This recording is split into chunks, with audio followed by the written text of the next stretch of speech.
इस प्रकार हम लोग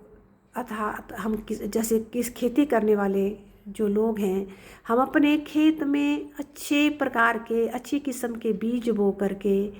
जो हमारे खेत के लिए उपजाऊ मिट्टी बनाने के लिए चाहिए, वो सब जैसे खादें डालकर और निराई गुड़ाई करके पानी दे करके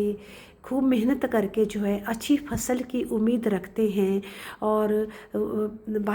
अंत में भगवान की दया से जब हमारे को अच्छी फसल मिल जाती है और उससे हम अपने परिवार का गुजारा भी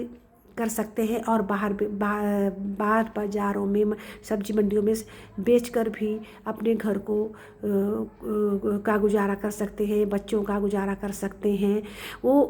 उसी प्रकार कर सकते हैं हम जब हम अपने खेत के लिए अच्छी अच्छी किस्म के बीज खाद और उसकी सेवा करते हैं, पानी देते हैं, तभी हमें ये सब कुछ मिलता है। तो ठीक उसी प्रकार हमें अपने इस शरीर के लिए भी वैसे ही पोषक पदार्थों को, खाद्य पदार्थों को का इस्तेमाल करना चाहिए। पिज़्ज़ा बर्गर मैगी आदि का नहीं करना चाहिए और ज़्यादा मसालेदार चीज़ें नहीं खानी चाहिए जिससे हमारे शरीर को दुख पहुँचे और बीमारियां लगे। तो हमें इस शरीर की भी वैसे ही सेवा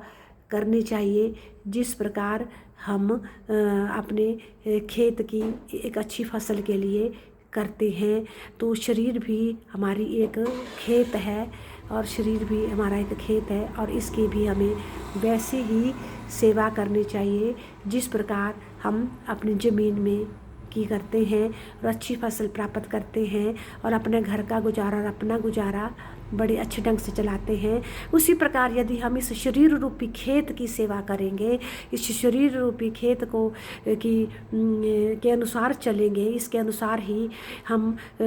कोई काम करेंगे, जितनी हमारी क्षमता है उतना ही करेंगे और जो हम खा सकते हैं वही खाएंगे और इसका पूरा सेवा करेंगे, पूरा ख्याल रखेंगे, तो ये भी हमारा साथ देगा। तो हम अपने लिए, अपने परिवार के लिए, समाज के लिए और देश के लिए सेवा कर सकते हैं और मान सम्मान पा सकते हैं। और क्योंकि सेवा करना ही परम धर्म है जो हमारी, यदि हम जैसे बोलते हैं जैसा करोगे वैसा भरोगे, तो ठीक उसी प्रकार यदि हम अपने शरीर की उस खेत की तरह इस शरीर रूपी खेत की भी देखभाल करेंगे तो हम इससे भी वही फायदे उठाएंगे जैसे हम ज़मीन में अच्छी उस सेवा करके उस फसल से उठाते हैं। धन्यवाद।